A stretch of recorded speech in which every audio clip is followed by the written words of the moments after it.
Olá a todos, sejam bem-vindos a mais um vídeo aqui do canal e hoje nós vamos falar sobre Carlos Magno. Carlos Magno é esse grande líder medieval.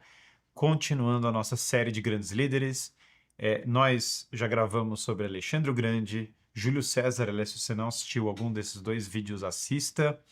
E hoje nós vamos falar sobre o grande líder medieval que é Carlos Magno. E nessa época de crise da Europa, de desestruturação da Europa, de invasão muçulmana de novo na Europa, a figura de Carlos Magno se tornou mais atual do que nunca. Carlos Magno, uma vez pediram para um oficial da União Europeia, olha, quando foi a última vez que a Europa esteve unida, que ela se juntou em torno de um único projeto? E aí ele falou, bom, eu fiz a minha pesquisa, passei anos pesquisando isso e a minha conclusão é que a última vez que a Europa esteve unida foi Carlos Magno. E aí eles falaram, isso é um absurdo, isso aqui é a União Europeia, nós somos ateus e socialistas, você não pode chegar com Carlos Magno. E aí ele disse, mas essa foi a última vez que a Europa teve unidade. E imaginem, né? Na época de Carlos Magno, já eram 300 e tantos anos, quase 400 anos da queda do Império Romano. As pessoas já tinham perdido a esperança no retorno de uma Europa unificada, de uma Europa que ia ter de fato aquela pujança, aquela força que ela teve na época do Império. E os carolíngios eram heróis improváveis, porque os francos eles eram um povo que demorou para se converter, eles foram pagãos até uma etapa tardia da história europeia, mas justamente por terem se convertido de maneira mais tardia, depois do batismo de Clovis, os francos valorizavam a identidade católica e cristã deles de maneira muito clara. Para os francos, Clovis pediu ajuda divina, ganhou uma batalha, teve a conversão da esposa antes, depois faz aquele batismo bastante, passa por uma conversão bastante intensa. Os reis da França, vários deles chamam Luís, né, em homenagem ao Clovis. E a dinastia merovingia tinha decaído, e os prefeitos do palácio, que era uma espécie de comandante militar, de marechal, começaram a tomar a frente. Um deles, que foi Carlos Martel, resolve enfrentar a invasão muçulmana que já estava tomando toda a Europa, já tinha passado pela Espanha e já estava na metade da França. E Carlos Martel, né, martel de martelo, era aqueles martelos grandes que eles usavam na batalha, ele vence na Batalha de Tours ou Poitiers os muçulmanos e impede a islamização da Europa, mas o que é diferente na mentalidade dele é que ele está com uma cabeça de nós vamos proteger a fé neste continente, nós vamos proteger a Europa, não só proteger essa terra de um inimigo individual, não estou protegendo só a terra dos francos, mas existe uma unidade nesse esforço. E justamente depois vai vir Pepino e depois o filho dele, que Pepino já é explicitamente o imperador, saindo então da figura dos merovingios antigos, e essa chamada dinastia carolíngia vai ter a sua grande figura em Carlos Magno. E Carlos Magno, ele ia dividir, os francos tinham esse costume bastante problemático, na verdade, que vai atrapalhar a sucessão de Carlos Magno no futuro, mas eles iam dividir o reino entre o Carloman, que era o irmão dele, e o Carlos. E Carlos Magno, e aí tem uma biografia incrível dele, do Einhard, que é a vida do Carlos Magno, do Einhard. Incrível esse livro. Vita Carolis Magni, um livro maravilhoso. Ele tem esse sopro, né, da providência, que o irmão dele morre cedo e ele assume o reino inteiro. E quando ele assume o reino inteiro, então o reino não é dividido, ele justamente agora ele se defronta com um desafio maior do que ele imaginava. Carlos Magno, na juventude, foi bastante playboy. Ele queria saber isso de pegar mulher, ele era bastante perdido. No entanto, ele teve uma formação muito intensa de caça, de natação. Ele era absolutamente viciado em natação a vida inteira. De exercícios físicos, era um homem de grande porte e que se apaixonou por essa vida guerreira. E depois ele se encanta pelo cristianismo numa fase posterior da vida, e isso vai mudar a vida dele inteira. Depois que caiu o Império Romano, Santo Agostinho teve a brilhante visão no livro Cidade de Deus, de que, olha, a cidade dos homens, ela decai mesmo, ela se degenera, mas a cidade de Deus persevera, porque ela é eterna. Os homens traem, eles são fadados a erros, como fala no Senhor dos Anéis, e tem muitas coisas no Senhor dos Anéis que com a época de Carlos Magno, eles vão descrevendo lá os elfos, eles falam os elfos estão elevados nisso, tá? Os homens, né? Os homens sempre dados à corrupção. E tem grandeza nos homens, mas eles de fato se corrompem com facilidade. E nesse mundo de decadência, Santo Agostinho vê que o império vai cair mesmo, que não há como se prevenir a queda do império, mas aqueles homens que amam a Deus e aqueles homens que amam o que é eterno, eles podem proteger o tesouro da civilização e reconstruir aos poucos a Europa. Proteger as músicas, proteger os livros, proteger tudo aquilo que é importante e que vai de fato perseverar. E os mosteiros, ao longo de anos, com crise, com bárbaros bebendo cerveja em crânio, com pessoas analfabetas que não queriam saber de estudar, esses mosteiros, e especialmente os beneditinos, têm um papel gigante nisso. Eles vão lentamente restaurando a educação na Europa, alfabetizando as pessoas uma por uma, reintroduzindo a escrita. E, em especial, como a crise era muito grande, vários desses mosteiros se assentaram lá no norte da Irlanda, lugares bem isolados. E uma das missões dessas que saem lá da Irlanda, descendente lá da missão evangelizadora de São Patrício, junto com a missão de Santo Agostinho de Canterbury, que chega lá para organizar a Igreja da Inglaterra, mando do Papa, essas missões vão fundar e fortalecer um mosteiro chamado Lindisfarne, muito bonito. Ele tem uma das maiores obras de arte do mundo medieval, que são os Evangelhos de Lindisfarne, lindíssimos. E nesses mosteiros vai ter um grande educador chamado Alcuino de York. Carlos Magno vai ter a sabedoria, porque ele ama ouvir livros durante o jantar. Então imaginem aquelas mesas, né, de banquetes medievais, e muito da iconografia do rei Arthur e outros mitos posteriores. Essa iconografia, na verdade, bebeu da época de Carlos Magno. Ele, sim, vindo desse mundo bárbaro germânico, ele se vestia de maneira muito simples, espada embanhada, capo azul, mas sempre mantendo aquela virtude da simplicidade tão comum a esses povos germânicos. Ele, à noite, nos banquetes, adorava ouvir recitados para ele os grandes livros. E ele aprendeu a ler e, com dificuldade, aprendeu a escrever. É muito bonita essa história, porque ele andava com tábuas de cera para treinar a escrita. A escrita medieval era muito difícil. E ele aprendeu a escrever e aprendeu Ele foi alfabetizado de maneira mais tardia, né? E era bonito, porque ele mesmo mais velho, ele pegava essas tábuas de cera e ia treinando as letras, que eram muito embelezadas, que eram muito complexas, mas ele de fato foi incorporando isso na vida dele e ele amava ouvir essas grandes obras, e aí ele começou a ouvir e se encantou pela Cidade de Deus. E aí ele falou, caramba, esse ideal de construir a Cidade de Deus, de viver para a cidade eterna, é o ideal que vale a pena ser vivido.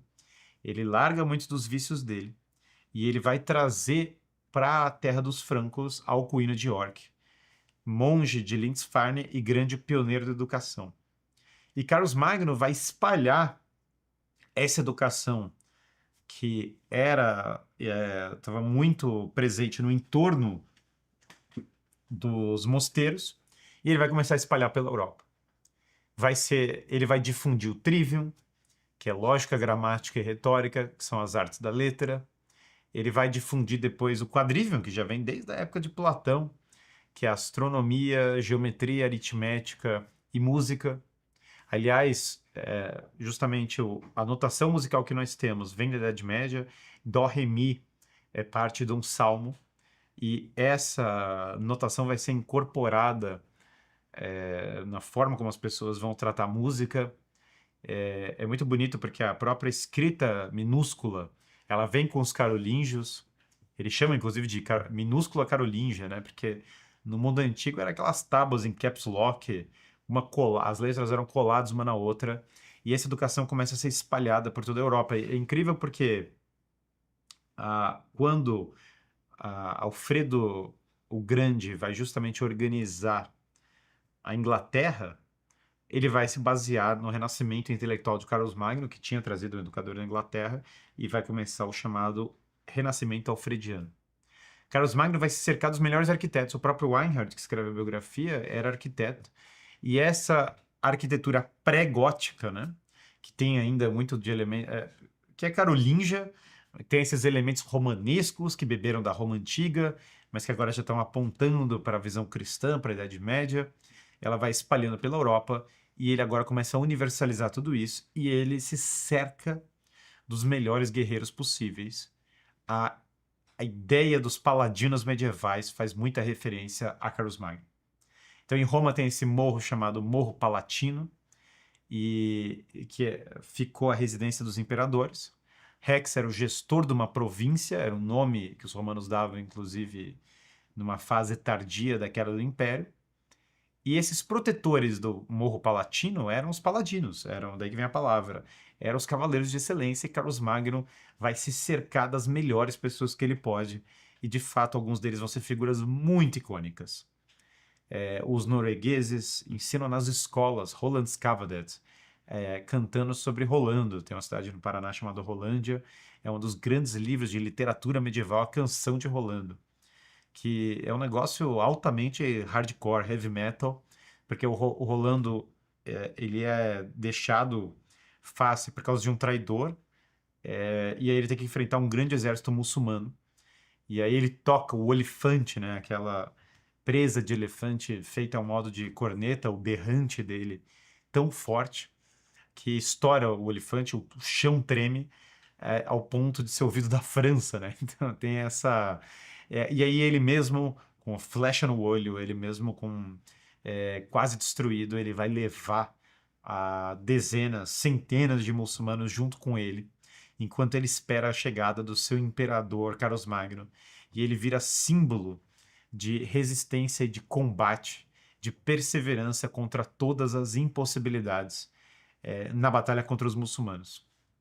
Se Rolando virou livro de ficção, vai inspirar parte da Idade Média, a cena do Senhor dos Anéis, em que o Boromir, depois de ter traído o Aragorn, resolve lutar contra chuvas de flechas, contra exércitos orcs, de maneira muito corajosa, e isso é basicamente a cena da Canção de Rolando, né? Vai ter o meu nome foi popularizado por um paladino do Carlos Magno, que é o Guilherme. Guilherme de Gelone, que vai ser santo. Também escrevem livros de literatura sobre ele.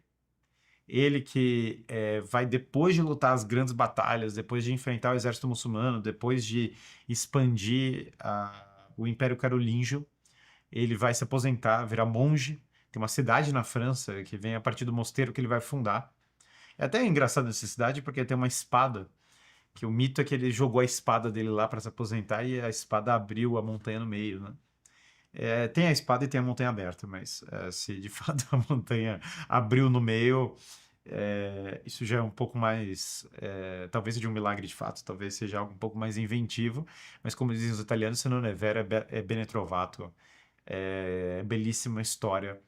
A Guilherme, que quer dizer vontade de proteger as cabeças, de fato é o nome que começa a espalhar a partir disso, porque as pessoas na Idade Média liam esses livros, ficção ou história, ou as duas coisas misturadas, mas eles amavam lembrar a época em que grandes cavaleiros combateram para proteger a Europa. E Carlos Magno, ele vence tantas batalhas, ele vai vencer os saxões, por exemplo, e em cada lugar ele vai expandindo a fé cristã. Não só o Império Carolíngio, não só a ideia do feudo, do lugar local, mas a ideia de expandir essa fé cristã, de proteger uma unidade da Europa, e ele vai se proclamar, ou vai, na verdade, ser considerado o imperador romano. Essa ideia de resgatar o símbolo de um Império Romano Ocidental voltou, é muito poderosa, e ela é tão poderosa que quando ele entra em Roma, e eles libertam o Papa de outros líderes bárbaros que tinham na época, o Papa vai coroá-lo imperador, e num ato muito bonito, né? ele depois relata: se eu soubesse que o Papa ia me coroar, eu não iria. Essa ideia de, poxa, eu não sou digno de ser coroado pelo Santo Padre é muito poderosa. Ecoa o episódio de Godofredo de Bulhões, conquistador da Primeira Cruzada, que Godofredo ele entra em Jerusalém e ele entra descalço em Jerusalém, porque ele fala que ele não é digno. Jerusalém é uma terra de peregrinação, ele não é digno de entrar vestindo sapatos, e aí oferecem uma coroa de ouro. E aí Godofredo fala: eu não sou digno de usar uma coroa de ouro onde Cristo usou uma coroa de espinhos. Então, nesse ato belíssimo, né, tem aqueles memes agora do Balduíno da Cruzada, que está sendo tão, em todo lugar, absolutamente maravilhosos. Carlos Magno, ele é pintado, ele luta tantas batalhas que ele luta até mais velho, né? E nos livros aparece essa figura do Carlos Magno com a barba longa, branca, não porque ele foi velho a vida inteira, mas porque ele tinha a mentalidade de eu preciso ganhar mais uma batalha para Cristo. Então tem essa iconografia do Carlos Magno, que agora já está muito velho, e o anjo acorda ele porque fala: Carlos, você precisa ganhar mais uma terra para Cristo, você precisa ganhar mais uma batalha. Então ele lutava até a idade mais avançada possível, porque de fato ele tinha que unir a Europa. O Sacro Império Romano Germânico, que é a Alemanha, descende de Carlos Magno. E é muito bonito o jeito como eram enterrados os imperadores, porque eles batiam 3 vezes, né? Os franciscanos, eles são enterrados, os imperadores do Sacro Império, que é a Áustria, eles são enterrados na igreja dos franciscanos, sepultados, na verdade, na igreja dos franciscanos. E é bem bacana porque o mestre de cerimônias bate 3 vezes e o frade e lê todos os títulos do imperador, e o frade fala: não conheço. E aí todo mundo lá, poxa, esse é Otto von Habsburg, duque sei lá, da Jerusalém, herdeiro da Hungria e etc. E não conheço. Depois ele bate 3 vezes, de novo na porta, lê todos os méritos da pessoa. Esse é um homem que ganhou tantas batalhas, que construiu tantos hospitais. E aí o frade franciscano fala: não conheço. E aí na terceira vez eles batem na porta e falam: quem é? E aí fala: aqui é Otto. Otto von Habsburg foi o último, né, imperador do Sacro Império Romano Germânico. E eles batem na porta e falam: quem é? E ele fala: aqui é Otto, um pobre pecador. E aí o frade fala: esse eu conheço, pode entrar. E por 1000 anos esse rito ele é praticado de maneira ininterrupta. O dourado do Sacro Império é justamente o dourado que a seleção brasileira joga com ele. A seleção que foi recentemente eliminada e tudo. E as pessoas estão preocupadas com bet, qualquer outra porcaria que vocês puderem, bolsa, sei lá o quê. Mas, independente da decadência que acontece em certos segmentos, quando as pessoas olham para a seleção brasileira, não só tem o escudo da Cruz da Ordem de Cristo, mas tem a cor que descende de Carlos Magno. Todos os reis da França, eles são descendentes de Carlos Magno. É uma loucura você imaginar isso. A família real brasileira é descendente de Carlos Magno. É tão poderoso isso, porque tem essa ideia de restauração do Império e de continuidade da Europa, e que Inglaterra, França, Alemanha, Áustria e mesmo a Espanha, especialmente Barcelona, porque bebeu essa região da Catalunha, bebe desse esforço franco, todos esses lugares que eles venham desse esforço de recuperar a cidade de Deus, de lutar para uma Europa que vale a pena, esse esforço que é formativo, que formou toda a nossa civilização, ele bebe de Carlos Magno. Então imaginem, a Europa medieval, e o século de Carlos Magno é o século IX. Depois que o Império Carolíngio vai decair, aí de fato vem a Era dos Vikings, e aí tem uma segunda época de bastante crise na época da Idade Média. Mas o século carolíngio, ele é um século de grande renascimento intelectual, de forja da Europa e da união dos 3 grandes elementos que compõem a cultura ocidental, que são a filosofia grega ensinada nessas escolas, e aí tem todo esse movimento das escolas catedrais,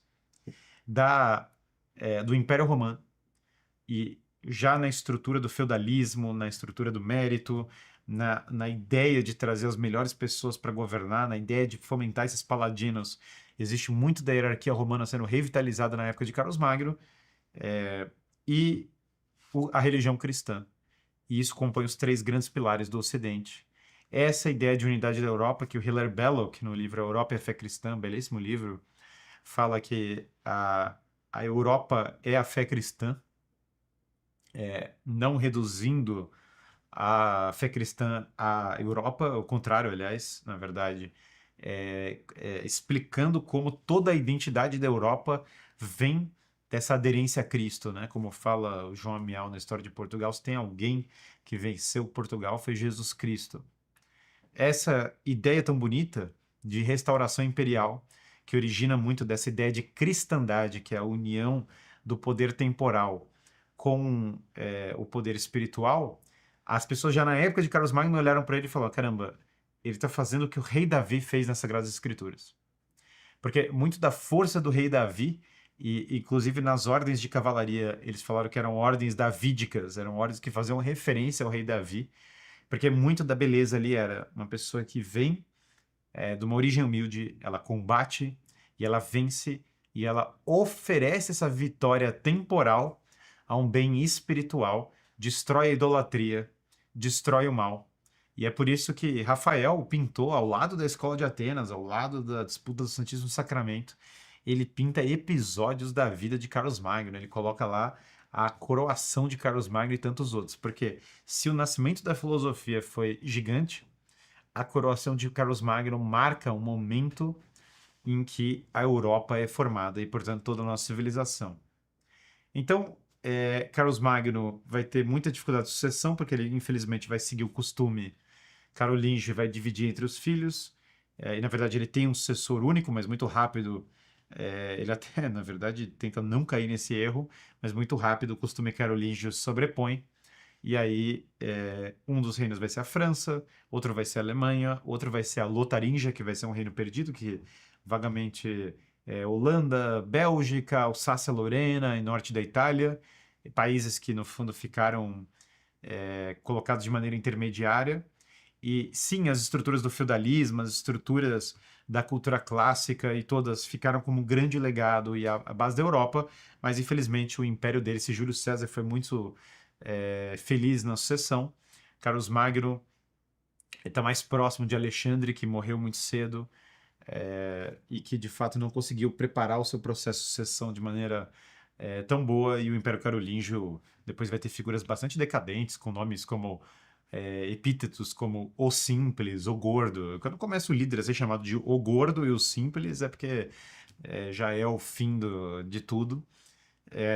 Do Xedão Carlos Magno para a época do sei lá o que, o Gordo, porque de fato os vikings já estão destruindo toda a França.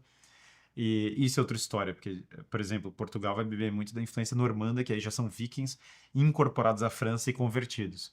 Mas a era de Carlos Magno é uma era bastante marcante, é um herói menos estudado do que os outros anteriores, mas em alguns aspectos mais importantes, Joseph de Maistre, que vai falar contra a Revolução Francesa, que as pessoas perderam o ideal de Carlos Magno, que foi o grande voo da França e o grande voo da Europa. Tem até um meme, né, que é a Alemanha e a França brigando, e aí vem Carlos Magno e fala: parem, meus filhos, de brigar. Vocês esqueceram do seu pai, né, aquela coisa meio Simba, esqueceram de quem vocês são. E acho que voltar a figura de Carlos Magno resgata muito disso. Então é isso, pessoal. Ó, não deixem de se inscrever no canal, ativem o sino das notificações e, ó, quem tá assistindo aqui sei lá, tá assistindo na TV, tá ouvindo só o áudio, entre lá no meu Instagram, Guilherme FCL Freire, porque embaixo vai ter os links. No YouTube também tem os links, a gente vai deixar fixado aqui. Link para lista, de quem não quer perder nenhum vídeo, nenhuma live. Link para o Filosofia do Zero, que é a formação mais completa de filosofia que tem neste Brasil. É a plataforma com centenas de horas de conteúdo, toda a formação de filosofia organizada. E link para a minha formação de liderança, mas aí a formação toda aplicada à vida empresarial, à vida prática, aos desafios concretos do dia a dia, que é o Em Busca da Verdade.